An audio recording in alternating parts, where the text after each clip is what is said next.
자, 말씀 볼까요? 로마서 8장 1절 한 절만 보겠습니다. 로마서 8장 1절 우리 같이 한번 읽어보겠습니다. 로마서 8장 1절 시작. 그러면서 이제 그리스도 예수 안에 있는 자에게는 결코 정죄함이 없나니. 아멘. 그러므로 헬라어로 알아요. 알아. 이건 그러므로, 그렇기 때문에, 의문의 여지도 없이 라고 번역될 수 있어요. 저는 의문의 여지도 없이 라고 말하는 게 더 좋은 것 같아요. 알아, 의문의 여지도 없이, 이제. 이건 헬라어로 닌이에요. 닌. 근데 닌은요, 새로운 시대, 종말을 뜻하는 단어가 닌이에요. 그러므로 이제는 의심의 여지도 없이 이제 우리에게 새로운 시대가 열렸습니다, 이런 말이에요. 그래서 오늘 제목이 뭐예요? 오늘 제목 뭐예요? 설교 제목 주보 보세요. 새로운 시대가 열렸습니다. 의심의 여지도 없이 우리에게 새로운 시대가 열렸습니다.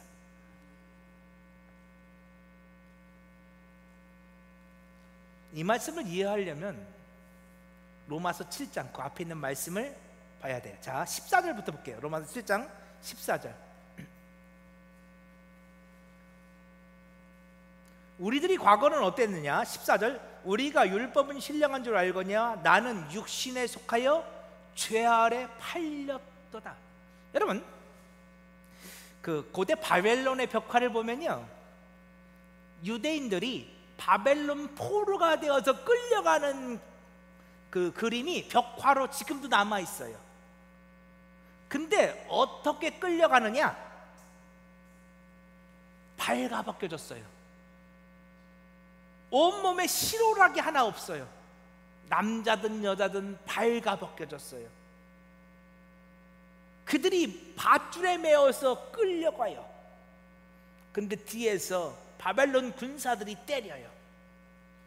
그런데요, 이 바벨론 복화를 보면 군데군데에 긴 꼬챙이에 사람이 꽂혀 있어요. 이해하고 들으세요? 사람의 항문을 통해서 사람을 꽂아놨어요. 죽었죠. 왜 그 사람들은 그렇게 꽂혀 있을까요? 도망가다가 잡혔거든요.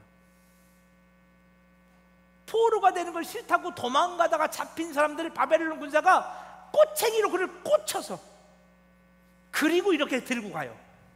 보라는 거죠. 도망갈래? 잡히면 이렇게 된다. 그리고 끌고 가요. 그게 포로예요. 오늘 우리가 육신에 속하여 죄 아래 팔렸어요. 내가 죄의 포로가 되어서 죄에게 끌려다녀요. 그래서 15절, 로마서 7장 15절 보세요. 내가 행하는 것을 내가 알지 못하노니 곧 내가 원하는 것을 행하지 않냐고 도리어 미워하는 것을 행합니다. 나는 끌려가 다니기 싫어요. 난 포로 되기 싫어. 그런데 끌려가야 돼요. 이 죄의 포로된 상태에서 내가 도망갈 방법이 없어요. 그런데 17절 보세요. 그게 뭐예요? 나를 잡아가는 그게 뭐? 17절. 이제는 그것을 행하는 자가 내가 아니요 내 속에 거하는 죄니라. 죄가 나를 끌고 가는 거예요. 나는 죄의 포로가 되었어요. 죄의 팔린 자가 되었어요. 내가 원치 않는 그것을 행해요. 난 포로 되기 싫다니까요. 난 끌려가기 싫어요. 근데 포로는 가기 싫어도 가야 해요. 나는 그렇게 해서 질질 끌려가요. 자, 중간 넘어뛰고요. 21절. 그러므로 내가 한 법을 깨달았노니 그 선을 행하기 원하는 나에게 뭐가 있어요? 내 안에 악이 있어요. 내 속사람은 하나님의 법을 즐거워하지만 내 지체 속에서 다른 한 법이 내 마음의 법과 싸워 내 지체 속에 있는 죄의 법으로 나를 사로잡아가요. 이걸 이런 말 할 수 있어요. 내 안에 또 다른 내가 있습니다. 제가 말씀을 준비하면서 노래 하나가 생각났어요. 여러분들은 그 노래를 유행가라고 생각할 거예요. 근데 그 노래는 복음성가예요. 복음성가로 만들어졌어요. 자, 그 복음성가를 만드신 분의 간증과 함께 그분이 노래를 부르는데요. 자, 우리 잠깐 동영상 한 10분쯤 되어져요. 보면서 말씀을 나눌게요. 보고 나서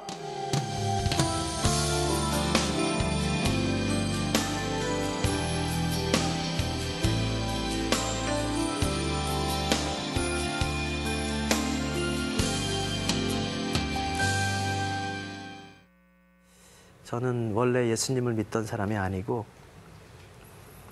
그야말로 나중에 돌아온 탕자 같은 사람입니다. 어릴 때부터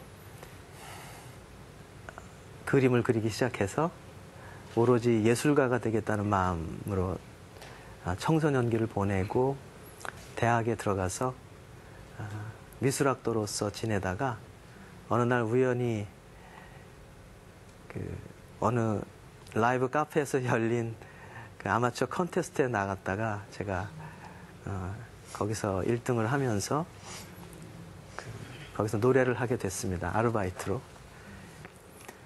그때는 또 대통령 선거가 막 끝나고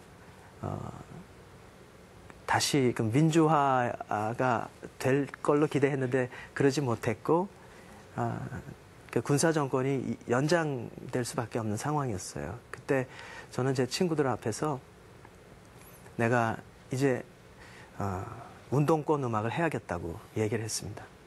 그 당시에 서정적이고 나름대로 이렇게 조용한 노래를 통해서 내 메시지를 말해왔는데 지금 상황은 그럴 상황이 아니고 보다 투쟁해야 될 때라고 생각을 해서 저는 친구들 앞에서 어느 날 그걸 선포를 했어요. 내가 이제 싸우는 음악을 하겠다. 운동권으로 가겠다. 그래서 그 시점부터 음반을 제작을 시작을 했고 그 안에 담겨있는 노래들은 모두 다 공격적이고 비판적이고 정부에 대해서 비판적인 또 인본주의가 말하는 그런 정의에 대해서 그것이 허구라는 것을 고발하는 그런 노래들을 만들기 시작했어요. 갈수록 제작은 순조로운데 제 마음은 평안을 잃어갔어요. 왜 이럴까 내가? 기도할 때마다 불편한 겁니다. 밤에는 잠을 잘 못 자고 이상한 악몽에 시달리고 불편하기 그지없었습니다. 음악은 멋지게 만들어지고 있었지만 제 내면은 평화를 잃었어요. 그것이 왜인지를 알려고 제 나름대로 많이 노력을 했는데요. 까닭을 알 수가 없었습니다. 그러던 어느 날 주일에 목사님께서 설교 시간에 그 말씀을 전하셨습니다. 가늠하다 현장에서 잡힌 여인에게 사람들이 돌로 치려고 할 때 예수님 그렇게 말씀하시죠. 누구든지 죄 없는 자 먼저 돌로 쳐라.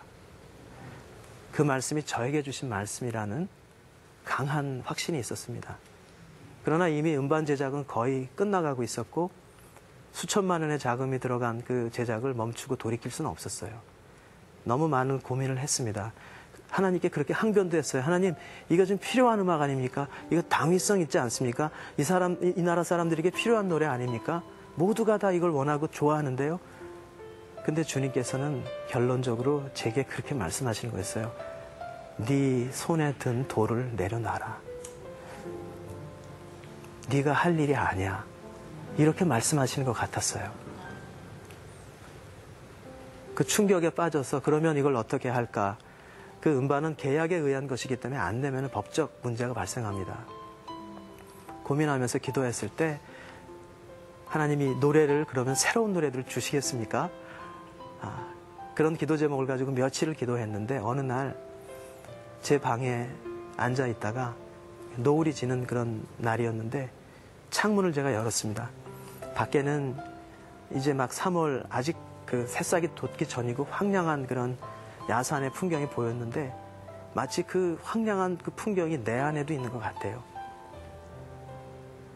나의 이기심과 내가 높아지려고 하는 마음과 말씀드렸던 우디 거슬이라는 그 영웅처럼 내가 되고 싶은 그런 욕망과 또 내 안에 어린 시절부터 있던 상처와 온통 내 안이 보이기 시작하는데 내 안은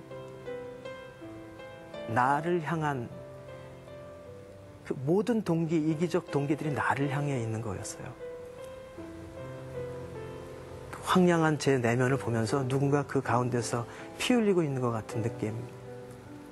그런 영상들이 스쳐 지나갔고요. 저는 거기서 노래를 하나 만들었습니다. 약 10분 남짓 걸렸을까요? 노래 하나가 제 안에 있던 것들이 나온 것 같아요. 그 노래가 바로 가시나무라는 곡이고요. 오히려 남을 비판하고 판단하고 내가 높아지려는 그런 야망의 동기에서 그 음반을 만들었던 사실을 깨닫게 해주시고, 오히려 너 내면을 봐라.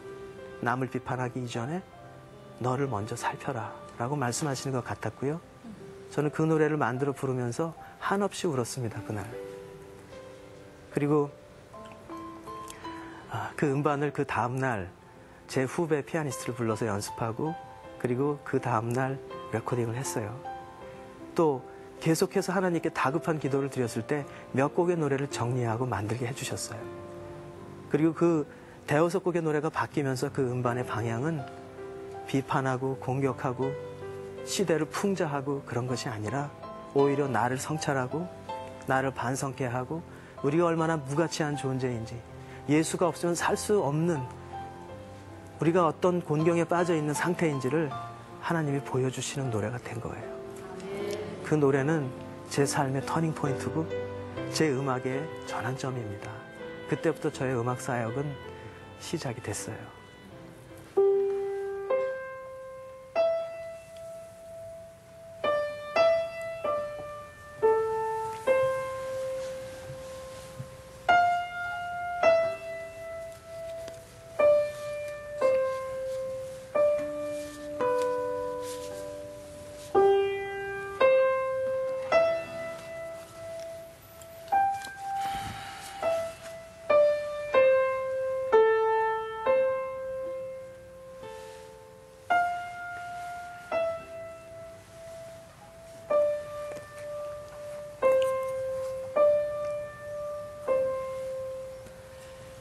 내 속엔 내가 너무도 많아. 당신의 쉴 곳 없네. 내 속엔 헛된 바람들, 당신의 편할 곳 없네. 내 속엔 내가 어쩔 수 없는 어둠, 당신의 쉴 자리를 뺏고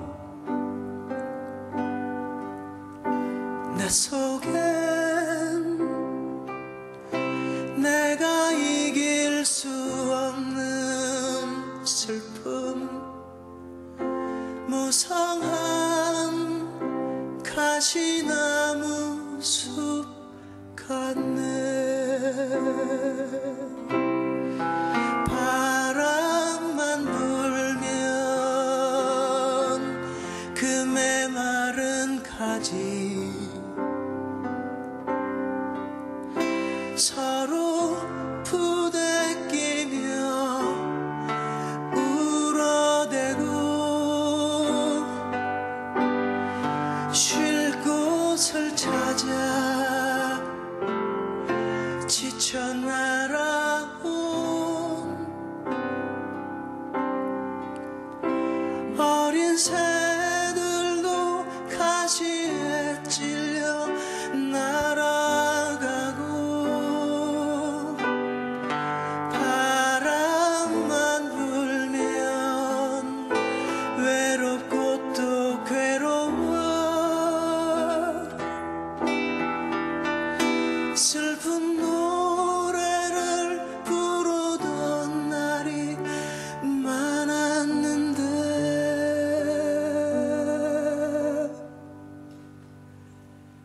내 속엔 내가 너무도 많아서 당신은 쉴 곳 없네. 당신은 쉴 곳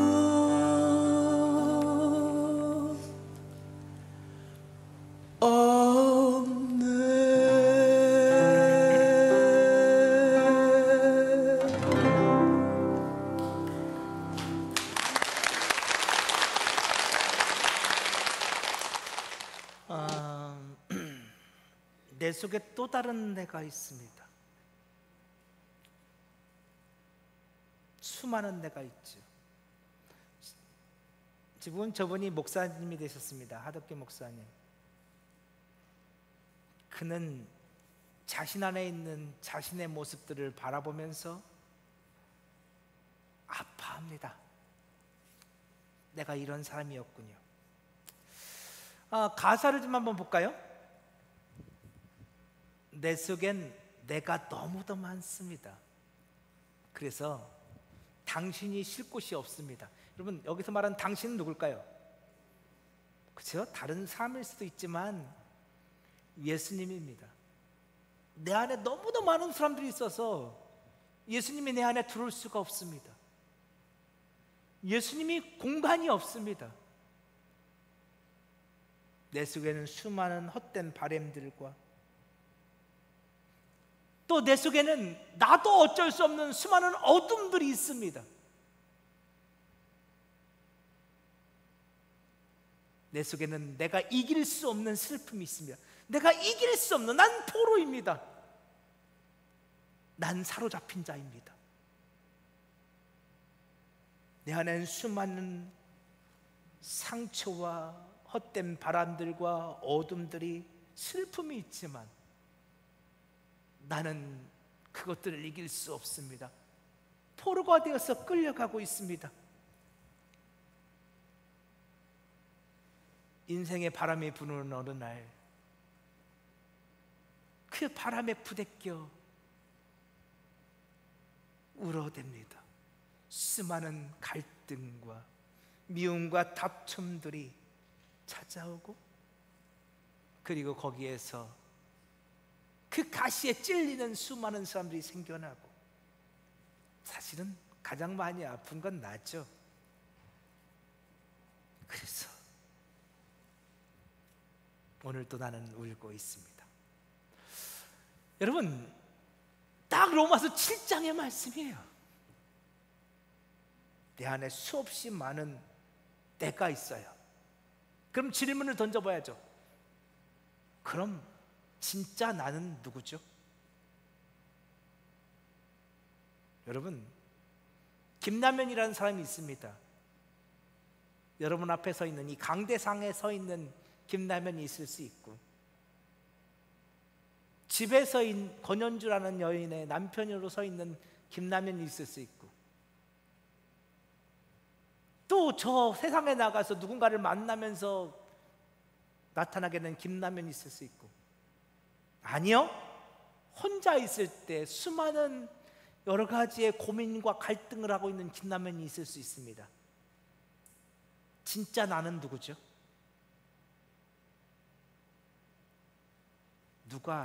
무엇이 진짜 내 모습이죠?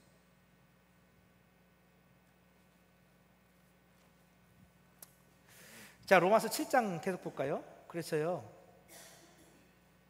7장 24절, 우리가 지난주에 마지막 때 봤던 거예요. 오라, 나는 곤고한 비참한 사람이로구나. 나는 비참한 사람입니다. 나는 죄에 끌려가고 있는 노예입니다.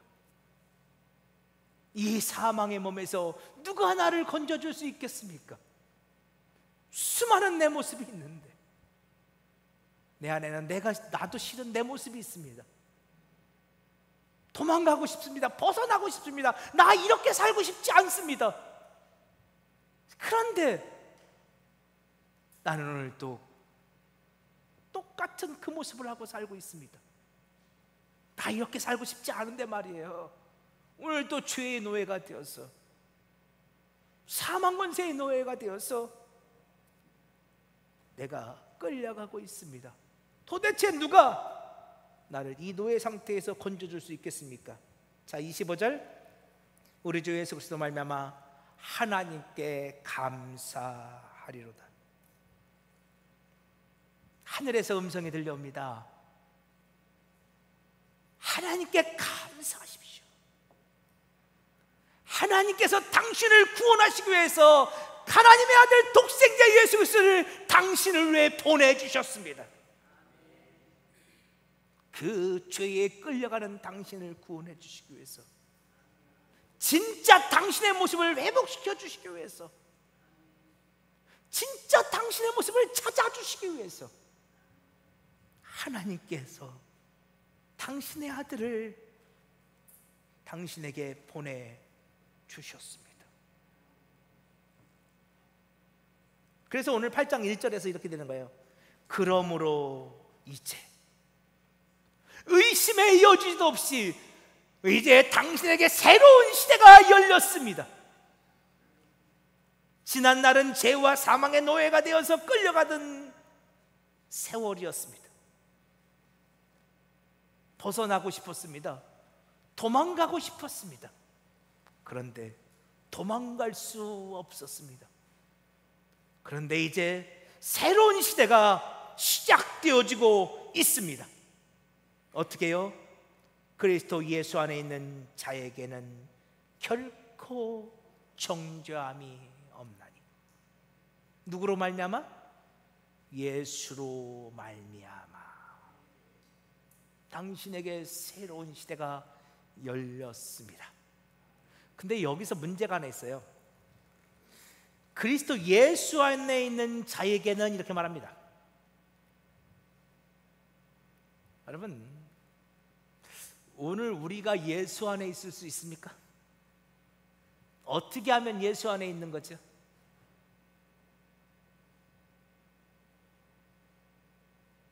이 시간 예배에 참석해서 이 예배당 안에 있으면 우리 예수 안에 있는 건가요? 제가 보니까 지금 졸고 계신 분들이 있는 것 같은데, 말씀을 들으면 딴 생각을 하고 있는 분들도 있을 것 같은데, 예배당 안에 있으면 예수 안에 있는 건가요? 아니면 말씀을 듣고 있으면, 기도하고 있으면 예수 안에 있는 건가요? 예수 안에 있는다는 게 어떤 거예요? 네? 어떻게 하면 우리 예수 안에 있을 수 있죠? 예수 안에 있는 자에게는 결코 정죄함이 없다고, 그들에게 새로운 시대가 열렸다고 그러잖아요. 예수 안에 있는 사람들에게만 이 새로운 시대가 열리는 거예요. 그럼 우리가 어떻게 하면 예수 안에 있을 수 있어요? 성경을 많이 읽고 기도를 많이 하면 예수 안에 있는 거예요?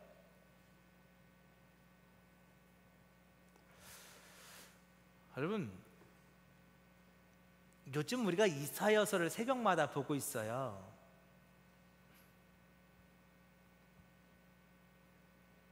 여러분, 이사야서를 보면요, 온통 예수 이야기예요. 근데요, 제가 찾아보지 않을게요. 제가 지금 이사야서 31장하고 32장 말씀을 다 써왔는데 그거 읽으면 별로 재미없을 것 같아요. 시간도 많이 가고. 여러분, 이사야서 31장에서는 유다의 멸망에 대해서 이야기해요. 그리고 하나님께로 돌아오라 말씀하세요. 하나님께 돌아와. 애굽을 의지하지 말고, 애굽의 마병을 의지하지 말고 하나님께 돌아와. 근데 여러분, 어떻게 하나님께 돌아갈 수 있을까요? 도대체 성경은 하나님께 돌아오라고 그러는데 어떻게 하면 하나님께 돌아가요, 우리가? 하나님께 돌아갈 수 있나요? 탕자가 아버지 집에 돌아왔다고 우리는 하나님께 돌아가야 된다고 말하는데 어떻게 하면 하나님께 돌아가는 거예요? 여러분, 오늘 우리는 하나님께로 향해 나아갈 수 없어요. 만일 오늘 우리가 하나님께 돌아갈 수 있는 방법이 있었다면 예수님이 성육신을 하신 인간의 몸을 입고 이 땅에 오실 필요가 없어요. 여러분, 예수님이 왜 오셨나요? 오늘 우리가 하나님께로 나아갈 수 없기 때문에, 오늘 우리가 하나님께로 돌아갈 수 없기 때문에, 오늘 우리 힘으로는 예수와 하나님과 하나가 될 수 없기 때문에 하나님이신 그분이 오늘 우리의 자리로 내려와 주신 거예요. 오늘 우리를 찾아와 주신 거라고요. 우리가 어떻게 하나님께로 돌아갈 수 있습니까? 우리는 고백해야 돼요. 하나님, 나는 안 됩니다. 당신이 찾아와 주세요. 하나님이 그래서 오신 거예요. 하나님의 아들이 오신 이 성육신 사건은 우리를 찾아와 주신 사건이에요. 왜 그분이 우리를 찾아오셨나요? 우리 힘으로는 나갈 수가 없으니까. 이사야서 31장에서 하나님께로 돌아와 그래놓고 이사야서 32장에서 한 왕이 오실 것이다 라고 말하고 선포하고 있어요. 우리가 지난 시간에 봤던 거예요. 새벽님에 나오시는 분들은 알아요. 한 왕이 오실 것이다. 그 왕은 공의로, 하나님의 의로 통치하실 것이다. 하나님의 공의로 통치하시는 한 왕이 오실 것이고, 그분은 풍랑이 있는 폭풍 가운데서도 오늘 우리의 안전한 항구가 되어 주실 것이다. 그분이 오늘 우리의 멀었던 눈을 열어주시고 귀를 열어주시고, 그분이 오늘 우리의 마음을 깨닫게 해주실 것이고, 그분으로 말미암아 우리가 새로워질 것이다 라고 말씀하시는 게 이사야 32장이에요. 이사야서는 온통 이 이야기예요. 계속 반복되어져요.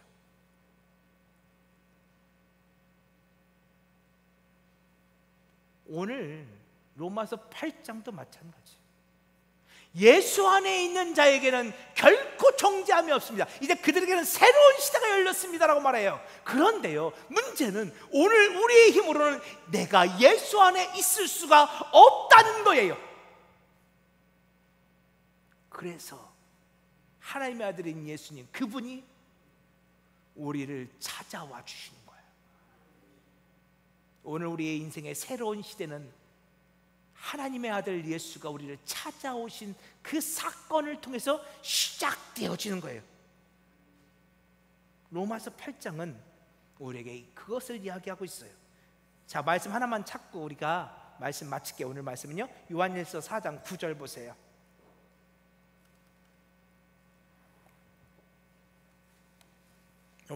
요한일서예요. 요한일서. 요한계시록부터 찾으세요. 요한계시록 바로 앞에 요한일서 4장 9절 10절. 자, 우리 함께 읽겠습니다. 요한일서 4장 9절 10절 시작.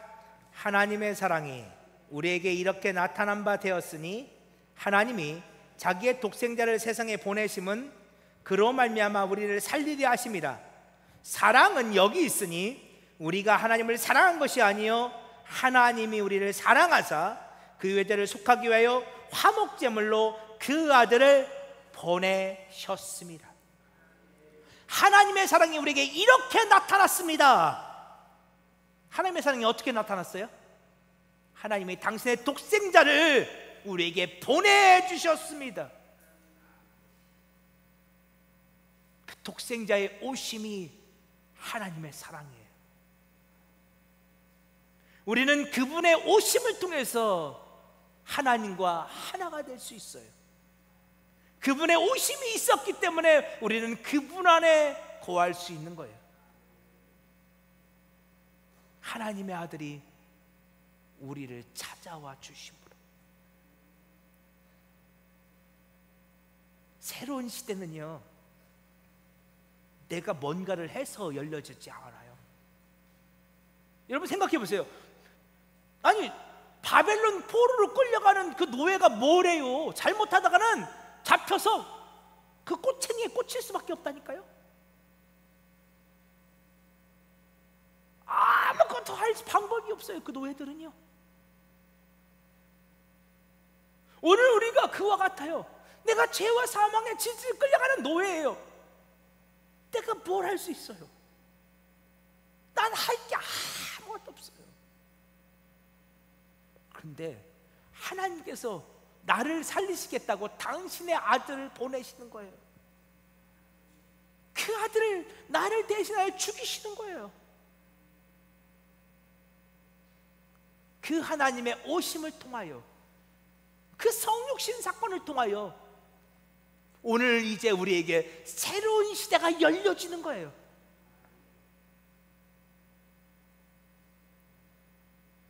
그분의 오심을 통하여 이제 죄와 사망에 끌려갔던 노예들에게 새로운 시대가 열리고 있습니다. 여러분, 이 이야기가 여러분에게 복음으로 들려지고 가슴 벅찬 고백으로 들려지기를 축복해요. 그런데요, 이 이야기가 내게 아무렇지도 않게 들린다면 그것은 둘 중에 하나예요.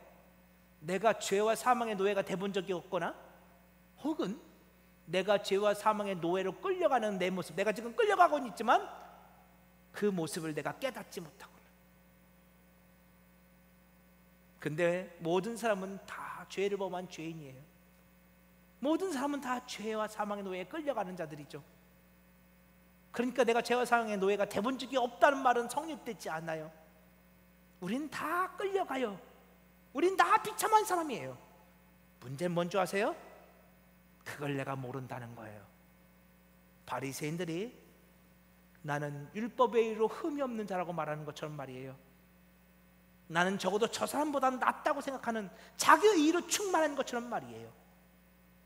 오늘 우리들이 예수를 믿다 보니까 어느 순간부터 내가 죄와 사망에 끌려가는 노예였음을 망각하고 살 때가 많아요.